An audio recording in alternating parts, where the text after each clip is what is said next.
booleano, se ele por si só não é muito útil, certo? Então, por isso que a gente tem as estruturas que a gente chama de condicionais em C++. Como que elas vão funcionar? Elas vão receber uma expressão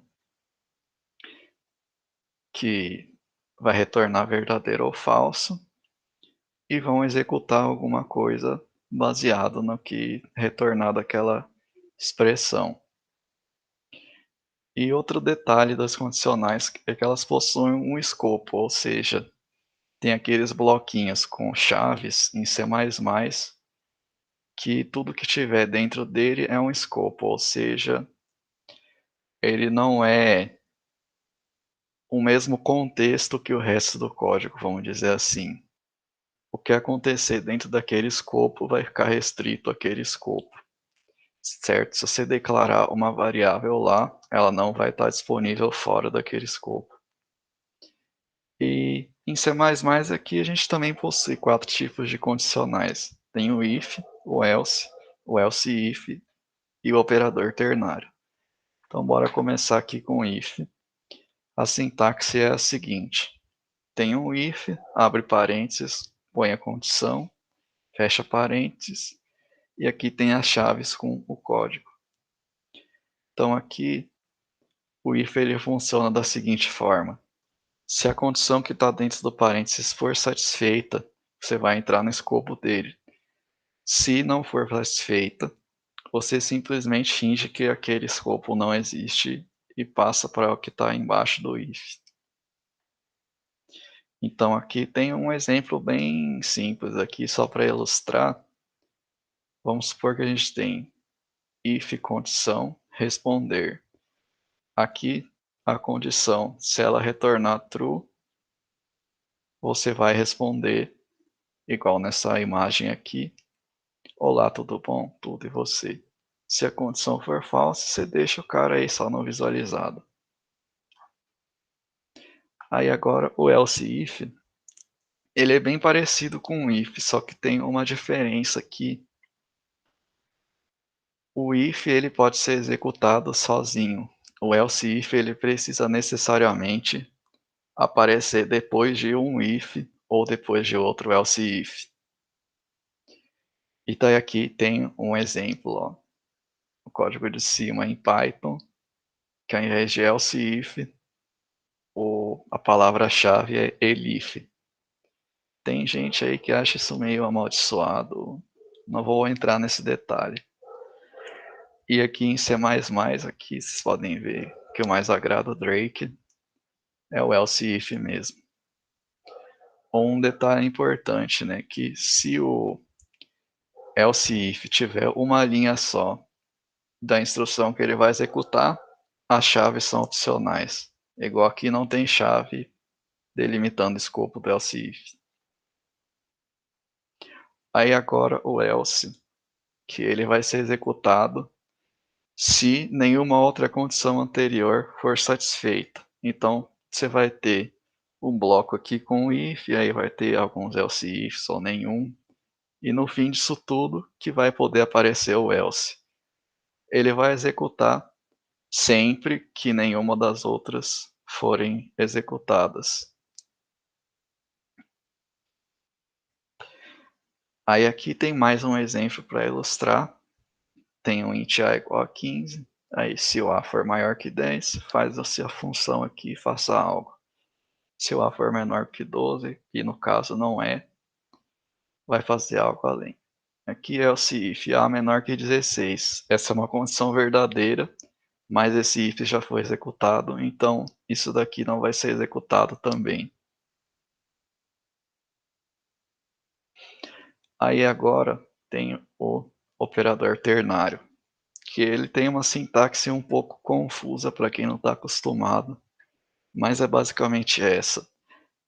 Tem uma condição, aí uma interrogação, e aqui condição verdadeira é o que vai ser executado se essa condição for atendida, e o que vem depois dos 2 pontos é a condição falsa, o código que vai ser executado se a condição não for atendida.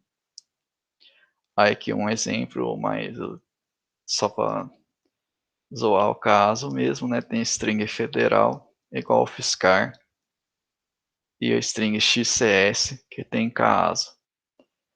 Aqui a gente vai falar depois, nessa aula mesmo, de comparação de string, mas basicamente a string federal ela é maior que xcs de fato. Então aqui a gente vai imprimir chupa caso. Aí agora eu vou compartilhar um pouco com vocês as funções que a gente preparou em C++. Como aqui. Então aqui tem, obrigado, aqui tem o código com um monte de função, então vamos testar as condicionais. Salvar aqui, compilar o código.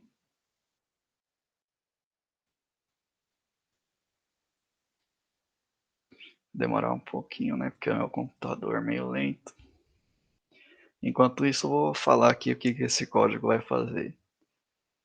Ele vai pedir para você entrar com um número aqui, vai ler, se o número for maior ou igual a 5, ele vai imprimir que ele é maior que 5. Se o número for menor que 5, ele vai imprimir aqui que ele é menor que 5. E daí aqui, se o número for menor que 0, ele vai pegar 7 e vai dividir pelo número e vai imprimir o resto da divisão. Aqui, se o número for menor que 0, ele vai fazer a mesma coisa que o de cima, só que o número vai estar multiplicado por menos 1. Aí, se o número não for nem maior que 0 nem menor que 0, significa que ele é o próprio 0. Então ele vai imprimir, putz, o número é 0. Então vamos testar aqui para ver se isso é verdade. Há um número aqui, 3. 3 é menor que 5. Isso é verdade. Aí aqui o novo número, você pega 7, divide por 3. E daí, só uma correção, ele não vai atribuir o resto da divisão, ele vai somar o resto da divisão com o valor que tinha antes. Então 7 dividido por 3, o resto da divisão inteira é 1, soma 1 no 3, o novo número é 4. E aqui ele vai falar se o número é positivo ou negativo. Então aqui, como era de se esperar, 3 é positivo. Aí alguém que quer que teste um outro valor aqui.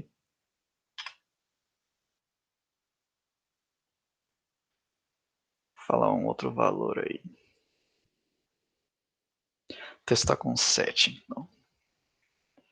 Ó, 7 é maior do que 5. Aqui os restos da divisão de 7 por 7 é 0, então ele não é alterado. E o 7 é positivo. Então é basicamente isso aqui para ilustrar o código.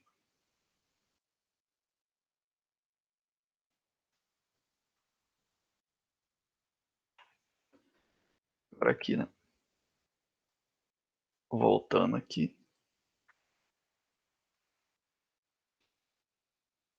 O próximo conteúdo aqui são loops, que ele é basicamente uma condicional, só que ao invés de executar o código uma vez, ele vai executar um determinado número de vezes enquanto a condição for verdadeira. Aqui tem 3 tipos de loop em C++ também, tem o for, o while e o do while, certo? Então, começando aqui pelo for, e a sintaxe é essa daqui. Tem o for, aí tem 3 blocos. O primeiro você vai inicializar, que é o que vai ser executado quando você entrar no loop. Aí aqui tem a condição de saída, que enquanto ela for verdadeira, o loop vai continuar executando. Se ela for falsa, você vai sair do loop. E aqui o fim da iteração, ou seja, cada vez que você executar aquele bloco de código, a gente vai chamar de iteração. Sempre que acabar o bloco, você vai realizar uma operação aqui, que é esse terceiro e último campo. Aí aqui na inicialização, pode declarar uma variável, então, por exemplo, em C++ pode estar for int igual a zero. É uma inicialização válida. Aí aqui, fim da iteração, um exemplo clássico é esse i++. Aí aqui tem um exemplo básico, int a igual a 3. Aí aqui vamos imprimir a tabuada do 3, certo? Começa aqui do 1, vai até o i ser igual a 10 e para.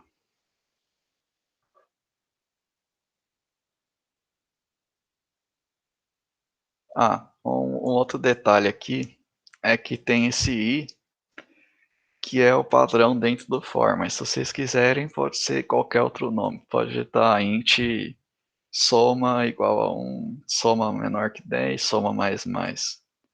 Aí só não pode esquecer de alterar dentro do código aqui embaixo. Aí agora o loop while, que ele é mais simples que o for. Ele vai pegar uma condição e vai executar o bloco enquanto a condição for verdadeira. O terceiro e último loop é o do while, que ele vai fazer o seguinte, ó. Vai pegar o do, aí vai ter o código, while condição, não pode esquecer do ponto e vírgula depois dos parênteses. Daí a condição, ela vai receber exatamente igual ao while. Enquanto for verdadeiro, vai executar com um pequeno detalhe. O while, se você colocar uma condição que já é falsa, ele não vai ser executado nenhuma vez. O do while vai executar pelo menos uma vez. Então, por exemplo, se digitar do i++, while, sei lá, você inicializa o i com 0, do i++, while i diferente de 0, ele vai executar. Se o i fosse igual a 0 e no while tivesse a condição i diferente de 0, não seria executado nenhuma vez. Aqui um exemplo para ilustrar melhor, certo? Finge que ao invés de igual a 0 tem a igual a 3. Enquanto a for menor que 3, ele vai executar esse bloco. Como a é exatamente igual a 3, ele não vai executar nenhuma vez. Já nesse de baixo, ele vai entrar aqui, imprimir o a e incrementar logo em seguida, e aí ele vai verificar. A não é menor que 3, então ele para o loop. Certo. Aí aqui tem mais um detalhe que é bem bacana de loops, que dá para você forçar a saída ou forçar a interrupção daquela iteração. Aqui você tem o break, que ele vai parar o loop por completo. Quando você chega na linha break, o loop só é interrompido, você sai dele. E aqui o continue, que ele vai pegar a iteração atual e pular para a próxima. Tudo que tiver depois da linha do continue vai ser ignorado. E daí aqui um aviso bem importante, né? Não usem break continue em capa, porque tem professor que detesta isso. É a experiência própria é isso. Bom, voltar aqui para a execução do código de exemplo. Vamos ver uma tabuada, como que a gente faria sem usar um loop. Vocês estão vendo aqui que é um processo bem repetitivo e chato. Tem que botar aqui valor 0, valor 1, valor 2 até o 10. E agora vamos ver como que seria essa tabuada com loops.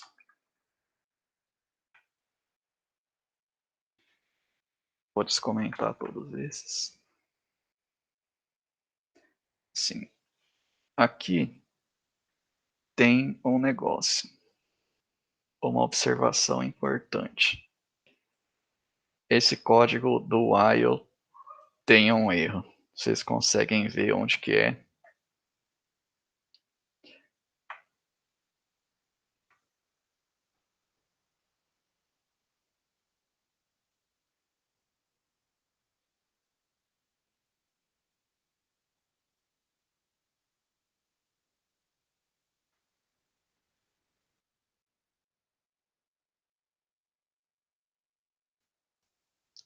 Acho que assim dá para ver melhor.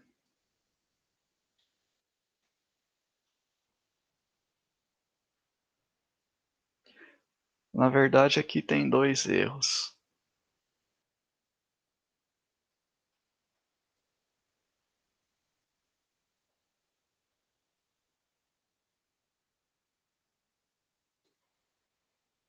Isso, primeiro erro, ele não declarou o i. O segundo erro está fazendo até o 11. Na verdade, ele não vai imprimir até o 11. Quer dizer, ele vai imprimir até o 11, sim. Mas tem mais um terceiro erro que eu não tinha reparado.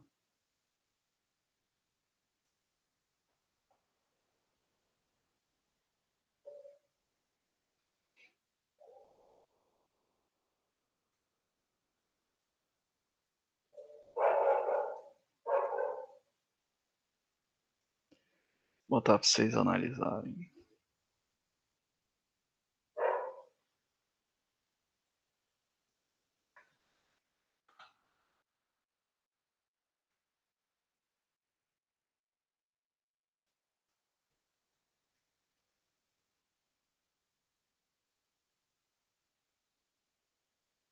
Certo. Eu inicializei o i com 1.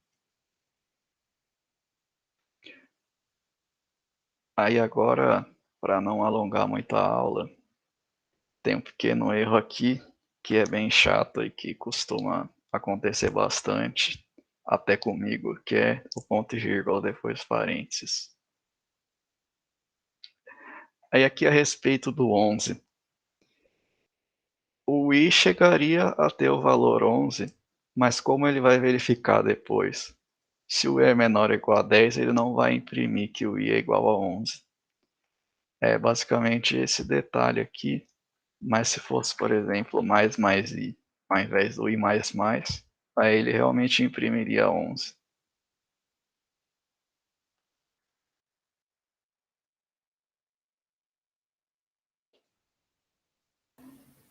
O pedágio, como é que é? Tipo, eu Hum, nunca. Não sabia que podia fazer isso na real. Usar tanto mais dentro de uma operação. Não tem ah, problema? é basicamente o seguinte, o i primeiro ele vai imprimir o número, depois ele vai incrementar. Se fosse mais i, ele ia incrementar primeiro, depois imprimir. Ah, pode crer. Então, tipo, nesse caso ele vai fazer primeiro a multiplicação, daí depois ele incrementa. Daí se tivesse antes, ele incrementa antes de fazer a operação. É isso basicamente. O se ele vier antes, ele vai ser executado primeiro na linha. Se for o mais depois, acabou a linha, ele vai incrementar. Que da hora, mano. Não sabia. É basicamente isso mesmo. Obrigado, Aí obrigado. aqui, imagina, vamos compilar o código de novo aqui para testar. Hum? Perdão, alguém falou alguma coisa? Tá tranquilo. Aqui, a primeira tabuada que vai ser testada é for, depois while, depois do while. Vamos testar aqui. Ok. Vamos testar aqui a tabuada do 1, que é a mais difícil de todas. Ó, tá vendo aqui? Ele começou com 0, mas isso é bem fácil de ser resolvido. É só substituir com 1 aqui. Aí agora a tabuada do while. Vamos testar aqui ó, a segunda mais difícil do 10. Tá vendo aqui? Ele vai imprimir 10 vezes 11, certo? Só que isso daqui não faz muito sentido.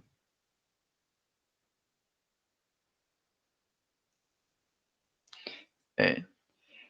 Aí aqui, a tabuada do while tem o i mais mais. Ah, alterou, ok. É, eu mesmo alterei, ela tinha mais i, perdão. Então primeiro ela ia pegar o 10 vezes mais i, ou seja, o i é igual a zero, vai mudar para i igual a 1. Aí ele vai fazer a multiplicação, número vezes 1, aí até o final, que deveria ser número vezes 10, na verdade ele está fazendo número vezes 11.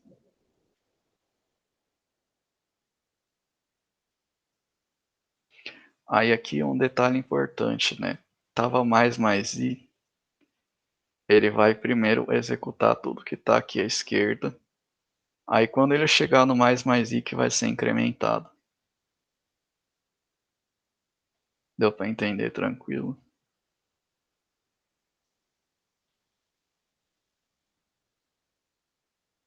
Então, mas se ele fizer isso vai dar problema, não vai? Porque ele Se vai, ele... tipo, imprimir o i como zero, daí depois ele vai incrementar, vai virar 1, e daí ele vai imprimir É o 10 sim. vezes 1, né? Uhum. É isso, exatamente isso. Que aqui estaria 10 vezes 1, só que como ele está incrementando antes, está dando problema. É uma execução bem estranha. Eu não sei explicar exatamente o que é imprimir 1 aqui, aqui está 0, mas é basicamente o seguinte: se aparecer a variável muitas vezes na linha, evita de usar o mais mais. É mais seguro você incrementar numa linha separada para ter certeza do que vai acontecer, o que você está esperando no programa. Saquei.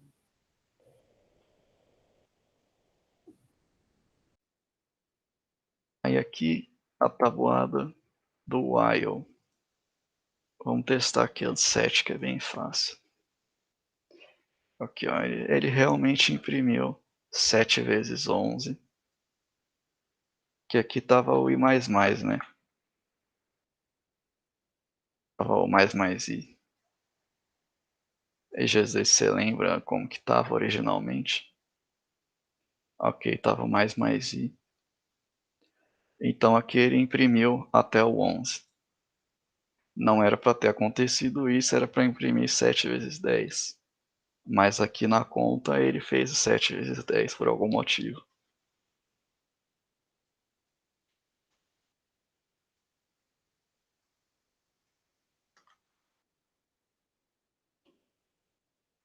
Então agora a gente testou esse.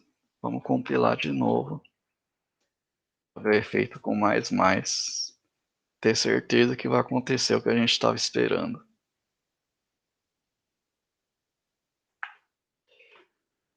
Aqui no for, tabuada do 1. Aí aqui a tabuada do 2. Continua imprimindo. Continua imprimindo o 11. Então vamos fazer o seguinte, ó. Fazer um i mais na linha de baixo.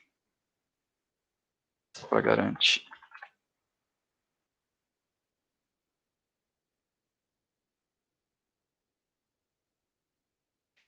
Isso é verdade.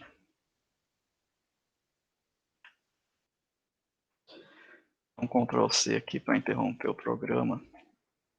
Está de novo. Tabuada do 1. Opa, é verdade, esqueci de compilar. Tabuada do 1, tabuada do 2.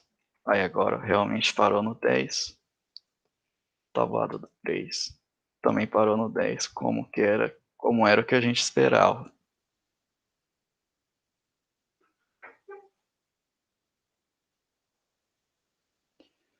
Aí tem mais 2 testes aqui para fazer em loops.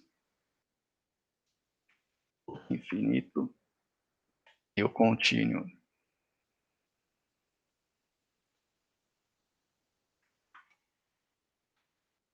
Aqui, o loop infinito. Bom, que tinha uma pergunta que acontece nesse código, mas acaba que ficou respondido no nome da função. O loop infinito ele vai acontecer porque não existe nenhuma condição aqui. Então o programa vai interpretar que é para ficar rodando para sempre. Já que não tem nenhuma expressão, ele considera que está tudo ok e continua as iterações. Aí agora continue. O que vai acontecer nesse código? Alguém tem algum palpite?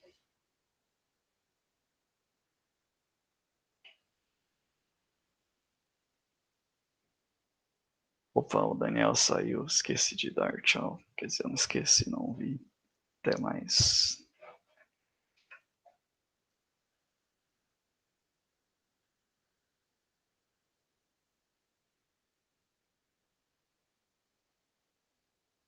Alguém se arrisca a dizer o que vai acontecer aqui? Não existem respostas erradas. Isso é verdade, não existem respostas erradas.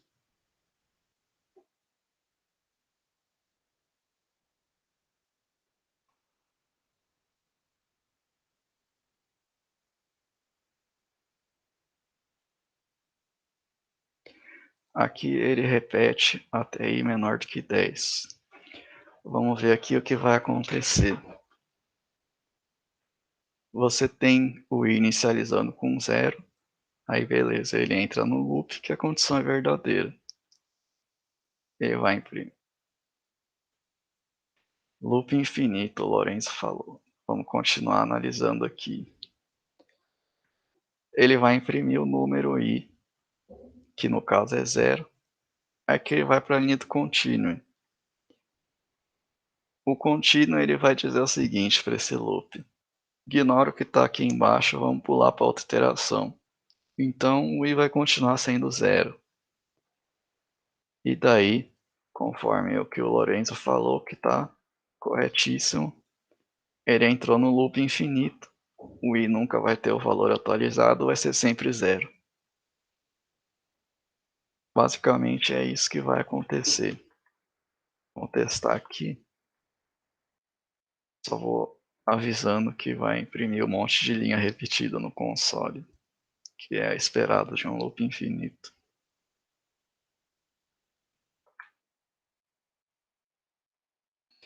Aí, vou bloquear uma linha aqui. Compilar de novo. Opa. Aqui o continue. Vai ficar imprimindo aqui entramos e o número. Até alguém ficar com paciência esgotada e cancelar o programa. E no loop infinito vai acontecer a mesma coisa. Vai ficar printando o loop infinito até o fim dos tempos.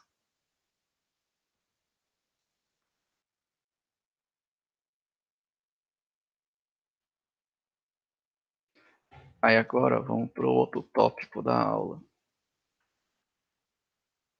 que são funções.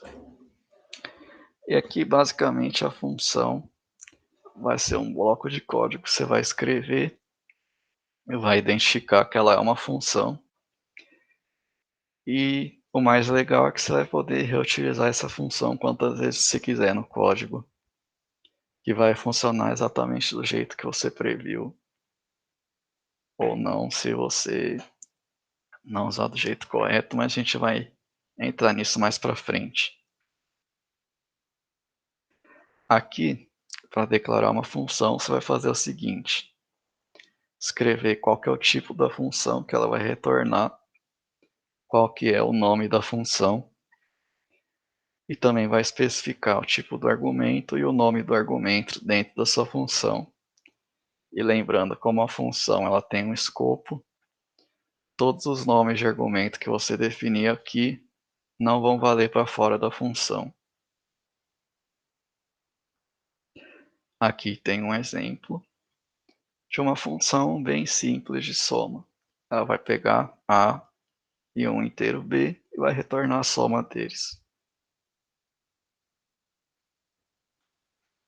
Aí aqui tem uma função que é bem importante, a gente chegou a falar na primeira aula, mas vamos entrar em mais detalhes agora. A função main, ela vai executar primeiro sempre que você rodar o código. Então, se você fizer uma função e não chamar ela na main, ela vai ser ignorada basicamente. E aqui, outra peculiaridade da main, ela sempre vai retornar um int. Então, se você não especificar nada no return, ela vai devolver 0 por padrão.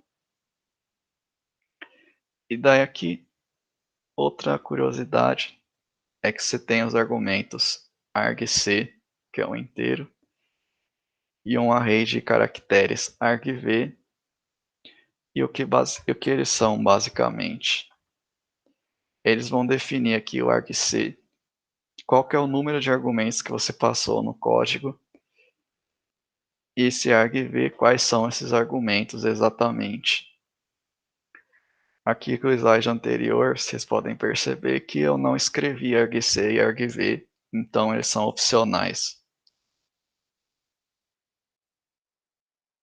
E por fim, para você especificar quais são os argumentos, você escreve _código, o argumento 1, argumento 2, argumento 3, assim por diante. E aqui, outra curiosidade é que o argumento 0 seria o próprio _código. Agora, voltando a falar mais sobre funções em geral, se a gente não quiser que a função retorne nada, dá para a gente fazer isso declarando a função como se fosse um void. Então, aqui tem a função void podia, que vai imprimir bodia. Mas aqui tem outra. Ok. Aqui tem outra parte importante, é que como a função do tipo void, ela não pode retornar nada. Se você mandar ela retornar alguma coisa, o seu programa não vai compilar. Nesse caso aqui, se eu tentasse rodar o compilador, ele iria reclamar que aqui a função void está retornando bodia aqui, quando não era para ela retornar nada.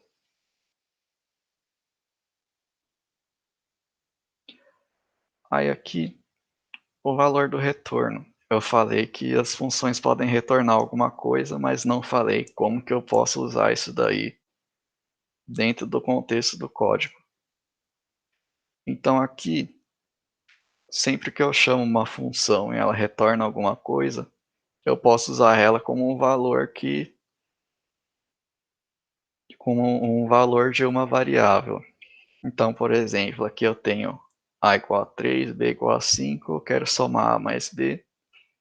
Eu chamo a função aqui soma ab, e ela vai imprimir então o resultado de 3 mais 5. Então aqui vai ser impresso a mais b igual a 8. Aqui eu estou usando essa função uma vez só e o valor dela vai ser perdido. Se eu quisesse armazenar, eu podia criar, sei lá, uma variável c igual a soma a vírgula b, e ia estar salvo o valor 8 lá. Aqui, outra parte importante de função, que são os argumentos. Como eu falei anteriormente, se você passa um argumento aqui e altera ele dentro da função, ele vai permanecer alterado só dentro da função. Depois de sair dela, o valor vai voltar para o que era antes. Então aqui eu passei o valor A, incrementei 2, ele vai considerar A igual a 4, somar com 8 vai retornar 12. E aí depois, logo que eu tentar imprimir A igual a, e depois imprimir o valor de A, ele vai considerar que A ainda é 2. Mesmo que tenha sido modificado dentro da função, essa alteração vai ser descartada depois. Porém, sempre tem um porém aqui, dá para você alterar a variável e continuar com o valor que você alterou depois que acabar a função. Opa, tem uma dúvida. Essa dúvida é bem importante. A função ela vai ser declarada fora da int main, por padrão. Então aqui a gente tem a int main e todas as outras funções vão ser declaradas fora da main. Não necessariamente antes, elas podem ser declaradas primeiro, daí tem um detalhe, se você declarar primeiro e não implementar, você vai ter que pegar aqui, ó, void preenche, aí você colocaria um ponto e vírgula aqui, copiar ela, e depois da main, você coloca a assinatura dela exatamente do jeito que está lá em cima. Se você mudar alguma coisa, o programa vai reclamar, o compilador. E daí aqui tem uma utilidade de você só declarar que a função existe e implementar depois. É que às vezes você, sei lá, vai declarar umas 5 funções antes da sua main e tem uma função que você declarou só no final, mas que você usa em uma função que foi declarada anteriormente. O programa não vai saber que a função que você declarou depois existe ainda, porque o compilador ele vai pegar tudo que está aqui no código e vai compilar sequencialmente. Então aqui, por exemplo, eu tenho essa tabuada while. O loop infinito não sabe que a tabuada while existe ainda. Na verdade, ele nunca vai saber que existe. O programa só vai saber que a tabuada while existe a partir do momento que ela foi declarada.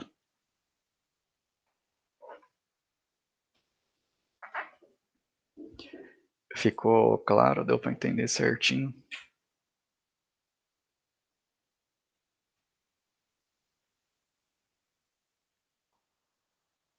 Ok, então acho que dá para continuar.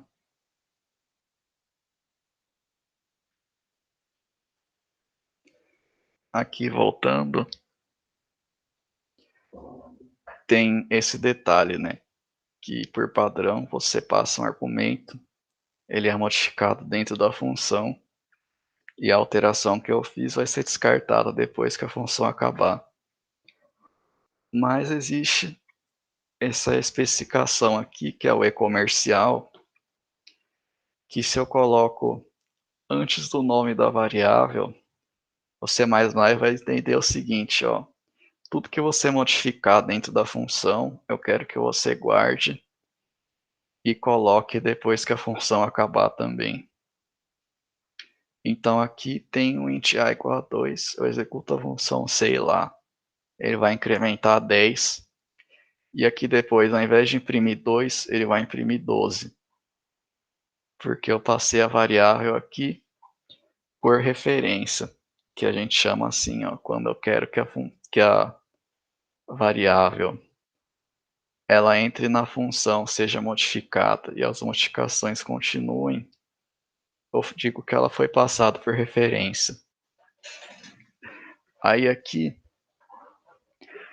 mais um detalhe, quando a função recebe um argumento que não é passado por referência, a gente diz que ele é passado por cópia.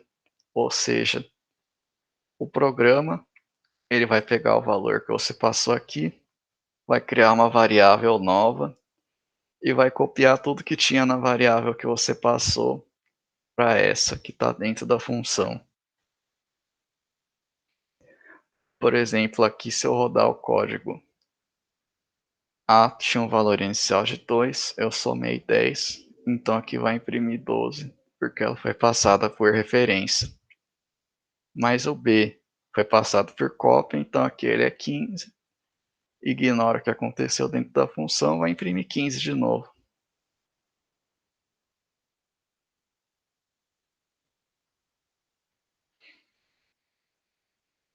Lembrando aqui, né, como esse A da função ele está na assinatura só, não preciso ter uma variável chamada A para chamar essa função aqui. Eu poderia, sei lá, o int Zezinho e passa aqui, sei lá, Zezinho B. Seria uma chamada válida da função também. É basicamente isso. Esse slide aqui eu já mencionei anteriormente. E mais um detalhe importante: na função, ela tem a mesma regra que a variável. Você não pode começar o nome dela com números e também não pode ter nenhum caractere especial, tipo uma hashtag, um cifrão, porcentagem, e-comercial. Não pode ter um parênteses no nome também, certo? Então aqui esse exemplo, class, um monte de emoji de caquinha. Aí tem a função 3 emojis de caquinha, um emoji de óculos escuro, um gatinho apaixonado. Isso não daria para acontecer em C++. Eu imagino que isso seja JavaScript, daí são outras regras. Mas em C++ isso aqui é proibido, infelizmente. E um último detalhe que eu queria falar sobre função. Você pode chamar a função dentro de outra função, inclusive você pode chamar a mesma função dentro dela mesma. E quando acontece isso, a gente fala que a função é recursiva. E ela vai funcionar como se fosse um loop.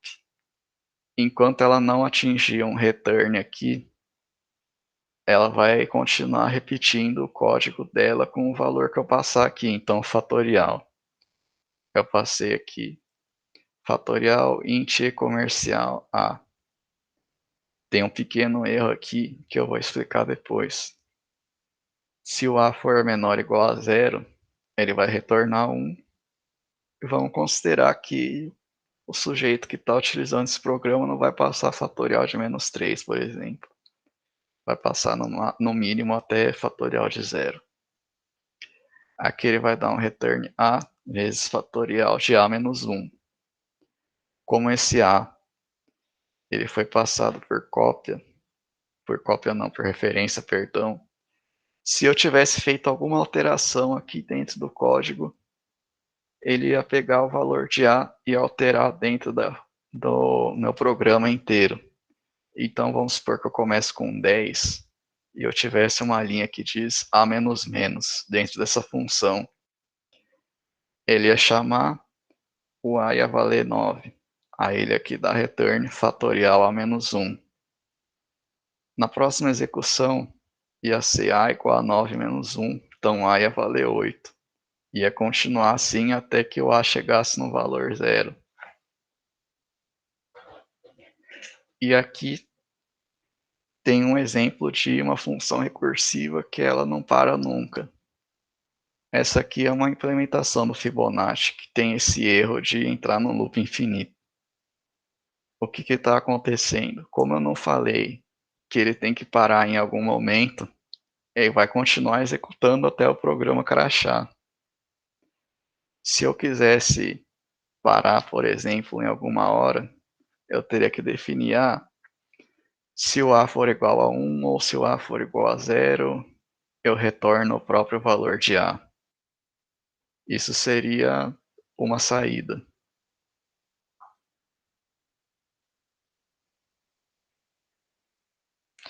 Aí aqui, um meme só para deixar a aula mais divertida, né? Aqui você aprende a programar, fazer sua primeira função recursiva aí. Mas você esquece de pôr uma condição de saída. Aí o meme entra nele mesmo de novo, fica numa recorrência.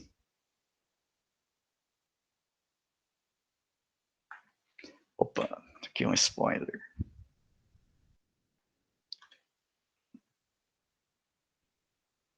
Aqui vamos voltar aqui para os códigos de exemplo. Aqui tem as funções. Ó, aqui, basicamente, ele vai pegar, somar o número 1 e o número 2. Ele vai dar um return, número 1 e número 2. Vamos ver o que vai acontecer com o código nesse mesmo estado.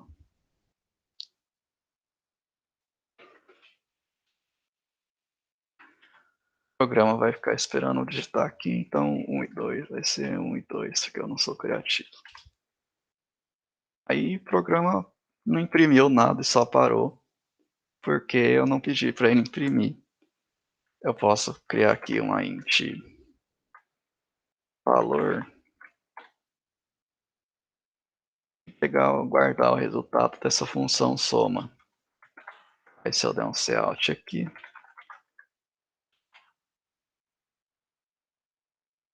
e rodar meu código de novo,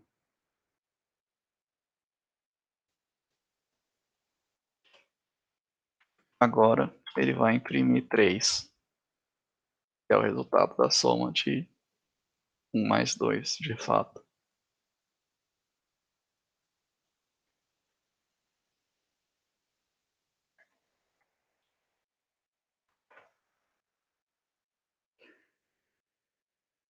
Alguma dúvida até aqui?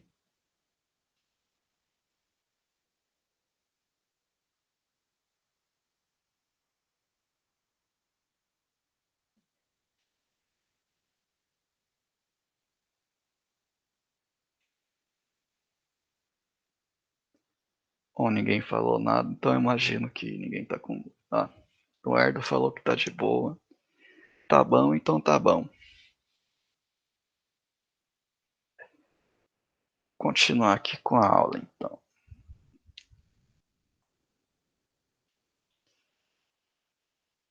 Ó, aqui você tem um vetor. Então, o que é um vetor? Basicamente, o vetor vai ser uma variável que, ao invés de você atribuir um valor só, você vai poder atribuir quantos valores você especificar que ela deve armazenar. Aí aqui em C++, para você declarar um vetor padrão, é da seguinte forma: ó. Especifica o tipo, bota o nome do vetor, coloca quantos elementos você quer que tenha. Aqui tem um detalhe: a gente é da maratona, então a gente é espertinho, né? Então a gente vai usar vector, que é o irmão mais legal do vetor, é o primo mais maneiro dele. Basicamente ele é um vetor, só que ele pode ter um tamanho variável aí de elementos em tempo de execução. Ou seja, você pode começar com tamanho 0, terminar com tamanho 3. E para quem já teve CAP sabe que a alocação dinâmica é um negócio muito chato. E na maratona, o que a gente menos quer é fazer alocação dinâmica na mão. Então a gente vai usar o vector, que ajuda bastante. Aqui um detalhe importante: o vector ele não é padrão do IOStream, então a gente tem que dar include vector. Para a gente declarar o vector, basicamente é assim, ó, vector menor ou boquinha do jacaré, informa o tipo, fecha a boquinha do jacaré, especifica o nome do vetor. Aí aqui um detalhe importante: o vector ele é uma classe. Quem não sabe que é uma classe ainda, não se preocupa, vocês vão ver em programação orientada a objetos, que é uma matéria mais para frente da UFSCar. E um detalhe que vocês precisam saber é basicamente que uma classe ela pode implementar métodos que são funções dentro delas. E aqui, os que a gente mais usa na maratona é o construtor, que o que ele vai fazer basicamente? Sempre que você declarar um vector, o construtor ele vai atribuir um valor que você especificar. Se você não especificar nada, é um valor padrão. Aí aqui tem uma assinatura de vector, que ela é bem utilizada, que aqui você declara o tipo, o nome, aqui abre parênteses, você especifica quantos elementos você quer que ele tenha e qual que é o valor padrão para todos os elementos. Então, se você declarasse vector int vetor, botar um número igual a 10 e o valor padrão 13, ele ia criar um vetor de inteiros com 10 posições, todas elas igual a 13 no começo do código. Aí aqui. Ô, Penade, como é que é, mano? Pode repetir, por favor? Qual parte? É justamente essa aí do número de elementos e do valor padrão. Ok. Então vamos supor. Vou botar aqui no código. Aqui. Tem um vector int. Aí aqui esse primeiro lugar, ele vai ser o número de elementos. Aqui eu vou especificar 10. E aqui vai ser o valor padrão, que no caso eu defini como 13. Então aqui, isso seria a mesma coisa que eu declarar um vector int vetor e botar aqui no for int igual a 0 e menor do que 10 mais e aqui vector.pushback. Opa, tem que ser comentado. 13. É a mesma coisa essa linha e essas daqui de baixo. A única coisa que Saquei. muda é que isso daqui é para simplificar. Saquei, obrigado, mano. Imagina. Calma aí, o Lorenzo. Tem um método que insere um elemento numa posição. Em C++ existe, mas eu não costumo usar tanto. Tem o vector insert,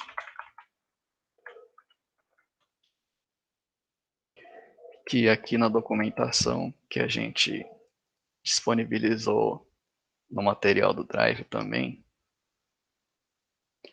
ele vai fazer o seguinte, ó. Você pega um insert e daí aqui ele vai pedir uma posição para você inserir e qual o valor que você quer inserir. Então, por exemplo, se eu quisesse inserir aqui no vetor um número 500 na posição 10, eu faria desse jeito aqui. Primeiro ele especifica a posição que eu quero inserir e depois o valor que eu quero inserir.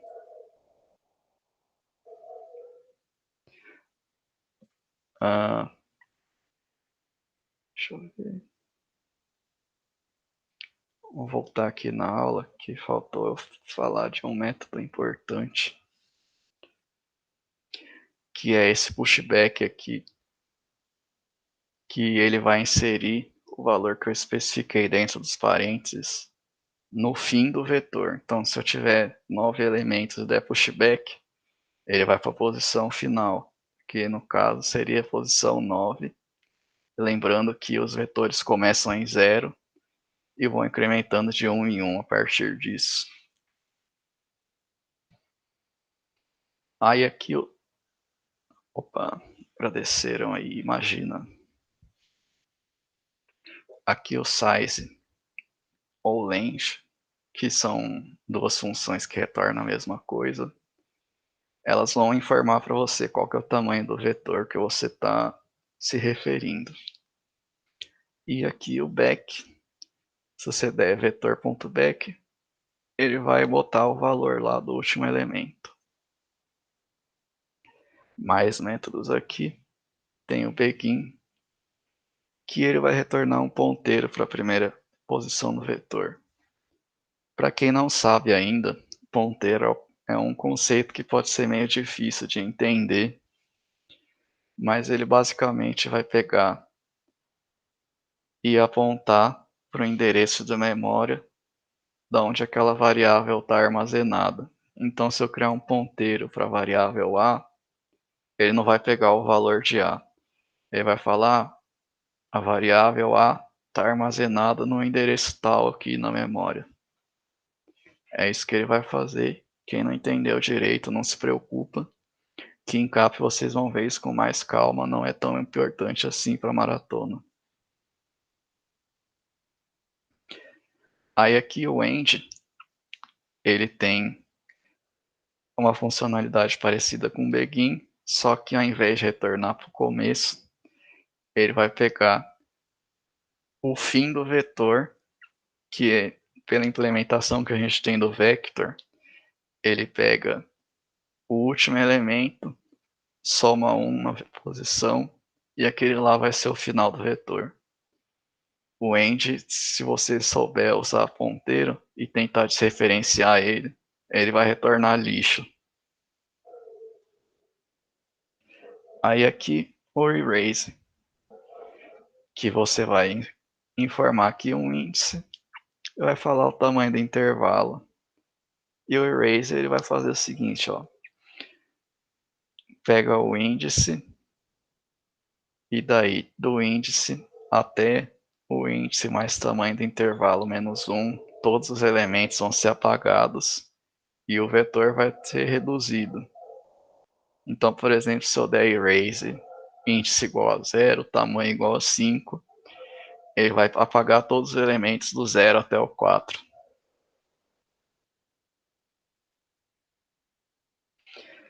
Aí aqui, outra parte importante é que no vector, para você acessar a posição, você vai informar aqui vetor, abre colchetes, posição, fecha colchetes. Que daí ele vai lá na posição especificada, vai pegar o valor que você quer. Ô, Aqui. Penágio, Oi. mano, eu não entendi muito o erase. Podia explicar de novo, por favor? O erase é basicamente o seguinte. Vou abrir o Paint aqui. Esperar ele abrir um pouco. Ah, e outra pergunta. Sempre que eu uso o back, ele retorna o tipo da última posição e daí ele já remove também, né? Na verdade, se você der o back, ele não vai remover. Eu acho que você já deve ter visto as filas, que daí se você der um pop back, aí sim ele vai remover o elemento. Ah, pode pá. Aqui vamos supor que você tem... Vou escrever aqui. Opa. Em vector int array. Aí aqui, o jeito de inicializar um array é você abrir chaves e passar manualmente os elementos. Aqui vamos supor, se eu dou array.erase 0, 3. O array nessa linha, ele vai ser o seguinte. Eu apaguei, comecei aqui do 0 e contando com ele eu quero apagar os próximos 3 elementos. Então aqui eu apagaria 10, 1 e 2. O array, nesse caso, depois do erase, seria 3 e 4 só. Ah, entendi. Você passa então a primeira posição e a última. Daí, tanto essas posições quanto todos dentro desse intervalo vão ser retirados. Aqui no caso não precisa ser a última. Se eu passasse, por exemplo, aqui 2 e 1, ele ia pegar a posição 2 aqui, ia somar 1 não. Ele ia pegar o 2 e eu quero remover só esse elemento. Então o vetor ele seria 10, 1, 3, 4. Aqui eu estou informando o comprimento da parte do vetor que eu quero remover. Ah, não, então pera. Então é diferente. Como é que é? Naquele caso você colocou 0 e 3. Ah, então ele começa no 0 e ele tira os 3 primeiros elementos. Tipo, É, a partir daquela posição ele retira 3. isso. É Ah, isso mesmo. entendi agora. Saquei. Obrigado, Penas. Imagina. Voltar aqui. certo? Aqui para acessar o vetor é basicamente desse jeito. Informa aqui a posição dentro dos colchetes que vai pegar o valor que está lá. Aí aqui, para você chamar uma função do vector, você só coloca aqui o nome do seu vetor, ponto, e o nome da função que você quer, que daí ele vai ser executado igual uma função que a gente falou no começo da aula. Aí aqui tem um exemplo para ficar mais claro, que tem a tabuada do 9 aqui com 10 elementos. Eu faço um for, e aqui tabuada do 9.size, no caso seria 10, então a mesma coisa que eu escrever int igual a 0 e menor do que 10 e mais, ele vai pegar aqui da posição i e somar 9 vezes i mais 1. Aqui esse i mais 1 eu coloquei porque o i ele vai começar com 0 e vai até 9. Quando chegar no 10 ele para do loop. Então como eu somo com 1, ele vai imprimir do 9 vezes 1 até o 9 vezes 10 dentro do meu vetor. E aqui embaixo é outro jeito de fazer o que está aqui em cima. Eu inicializo a tabuada do 7 sem nenhum elemento ainda e vou inserindo no final 7 vezes e mais 1. Então, primeiro ele vai inserir 7 vezes 1, depois 7 vezes 2, depois 7 vezes 3 e assim por diante. Certinho?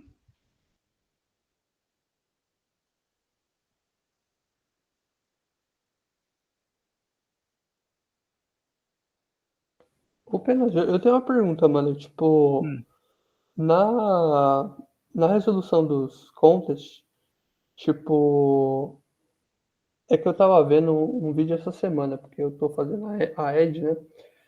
E, Certo. tipo, o Vector é meio como se fosse uma lista ligada, né? Então, toda vez que, tipo, você adiciona um elemento, ele meio que copia todos os elementos e adiciona um. Então, tipo, ele não é tão optimizado assim, né? A classe Vector. Tipo, mas não tem problema, né? Tipo, pela sua experiência, usar a classe Vector normal é suave, né? O que eu costumo fazer do vector é usar essa inicialização aqui, que daí ele vai definir o tamanho do vetor uma vez. O que costuma deixar o código mais lento é apagar a posição do vector, que daí ele vai ter que copiar tudo que tinha antes, remover o que você não quer que tenha mais e depois atribuir no vector. Tipo, Ah, essa parte costuma ficar mais lenta no código. saquei. Valeu, man. É nóis. Aqui continuando. Falar um pouco de strings, que de um jeito bem simples, é como se fosse um vetor de char. Aqui você tem esse char colchetes, que é outro jeito de falar que isso aqui é um array de char.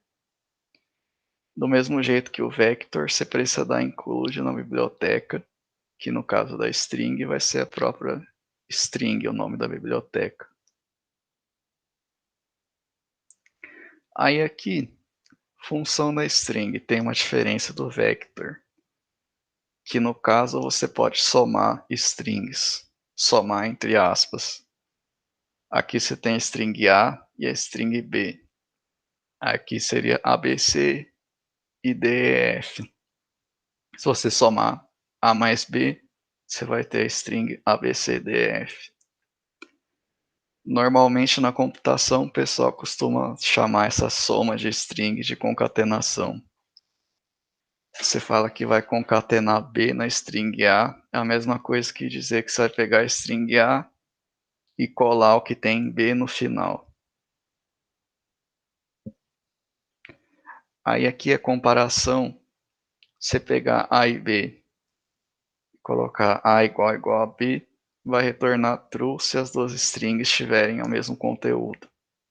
Se você botar A maior do que B, ele vai comparar da seguinte forma: você vai pegar a string A e a string B e você vai pegar por ordem alfabética qual dessas duas que é maior.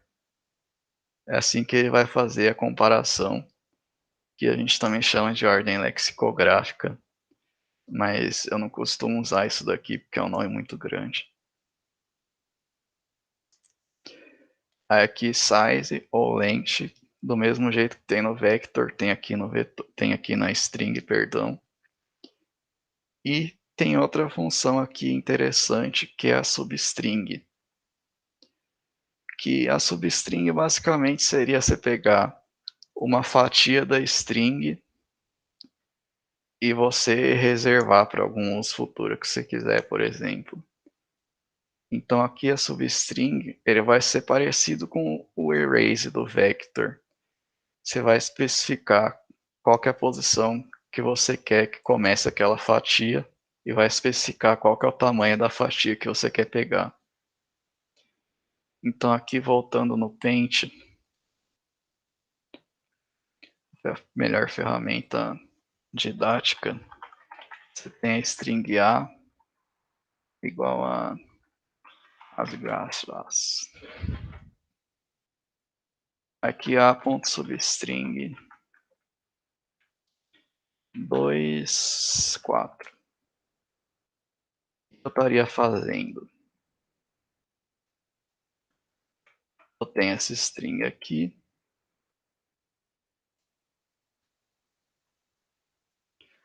Aí aqui eu tenho a posição 0, a posição 1. Começo no 2. Aí pego um elemento, 2 elementos, 3 elementos, 4 elementos. Essa daqui vai ser a minha substring que eu peguei nessa função, a fsg.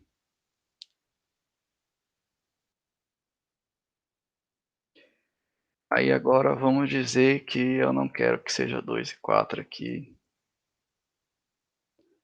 Eu quero que seja 3 e 20, sei lá, um valor bem grande aqui. Eu pego aqui para a posição 3.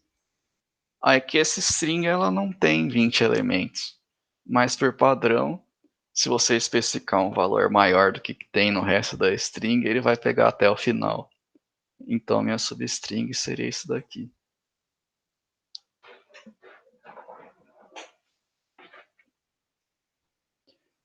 Deu para entender certinho?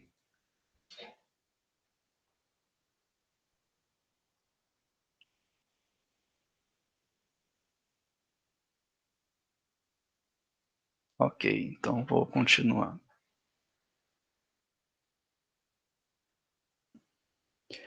Outra função interessante que tem na string é o find. Você especifica qual que é a string que você quer achar dentro da string que você está invocando find. Ele vai retornar a posição onde tem a primeira ocorrência daquela substring. Se ela não acontecer em nenhum lugar dentro da string, vai retornar -1.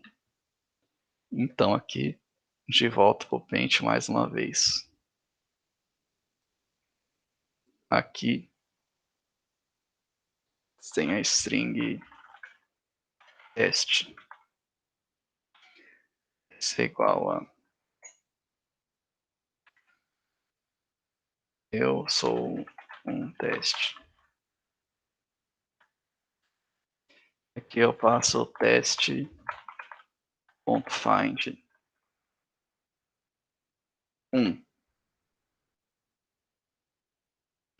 O que ele vai retornar aqui no caso, começa aqui.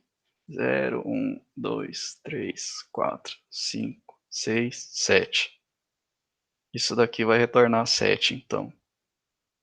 Porque ele achou 1 começando na posição 7. Aí agora outro exemplo aqui.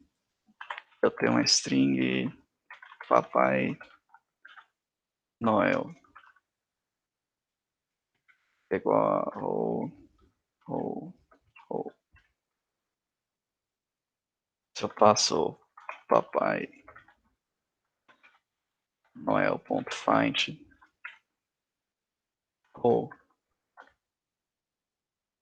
ele vai retornar 0, porque já dá para achar o primeiro row aqui.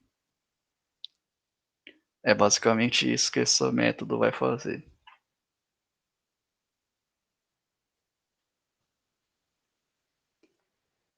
Bom, aqui é um ponto importante. Se você escrever uma aspa simples, que é um trequinho só desse, em C++, você vai estar identificando um char. Então, se eu escrever uma aspas, A fecha uma aspas, vai ser um char. Se eu passar mais de uma letra ali, sei lá, uma aspas, AB, fecha aspas, ele vai dar erro, porque o char só pode ter um caractere.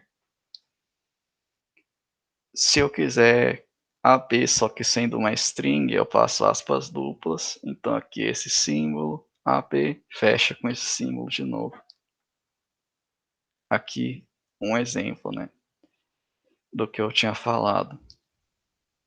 A string A é maratona e a B é @fiscar. Se eu imprimir A mais B, vai sair maratona @fiscar. A string onde está o Wally. E aqui eu achei, vai ser o A.find Wally. Ele vai imprimir que o Wally está na posição que eu armazenei na variável achei. Aí seria 1, 0, 1, 2, 3, 4, 5, 6, 7, 8, 9, 10. O Wally está na posição 10. E, basicamente, o que tinha de conteúdo dessa aula acabou aqui. E tem um segundo contest. Só que dessa vez, ó, primeiro e segundo colocados vão ganhar um chocolate. Aí, essa premiação a gente está pensando em fazer o seguinte: primeiro e segundo lugar, sei lá, em forma uma barra de chocolate aí, a gente manda entregar. Aí, galera, só uns recadinhos. O chocolate é sério, vai estar valendo no contest pro primeiro e segundo colocado. A gente que está organizando as aulas da MAL, vamos ver ainda como que vai classificar as pessoas, porque não sei se todo mundo aqui fez o contest passado, mas ele vai somando a sua pontuação conforme você vai entregando os exercícios, e isso vai dependendo de tempo. Só que a gente sabe que não é todo mundo que vai começar o contest ao mesmo tempo. Então a gente vai arranjar alguma fórmula aí de calcular o tempo a partir do seu primeiro envio mesmo, para ficar mais justo. E é legal que as pessoas façam, e a gente deu uma mudadinha do contest passado. Esse daqui vai começar amanhã, ao meio-dia, e vai ficar aberto até quinta-feira, ao meio-dia. Porque o site, o URI, ele só deixa a gente fazer um contest de 120 horas. Então não posso deixar ele aberto até a próxima aula. Outra coisa que é importante dizer é a gente vai fazer de todos os contests as resoluções. Eu acredito que não tem muita gente que teve dificuldade nesse primeiro contest, mas mesmo assim, eu vou postar as resoluções naquele drive que a gente postou lá. Fora isso, a gente tem agora o canal da Maratona, que é onde a gente vai postar todas as aulas, para quem perdeu ou para quem quiser rever alguma coisa. O drive, que tá lá no WhatsApp do grupo, no grupo. Tá lá o drive, que vai ter todos os PDFs e slides, e lá onde eu vou deixar as resoluções também. E é importante para quem tá querendo competir, ou para quem tá querendo aprender mesmo, sempre tentar fazer os contests e não tentar roubar. Tive uma ideia, não funcionou, vou procurar uma resposta. Porque você não aprende vendo a resposta. Eu vou postar as respostas lá para quem, porque já passou o tempo, e para quem não conseguiu algum mesmo, para poder ver lá, se tiver curiosidade.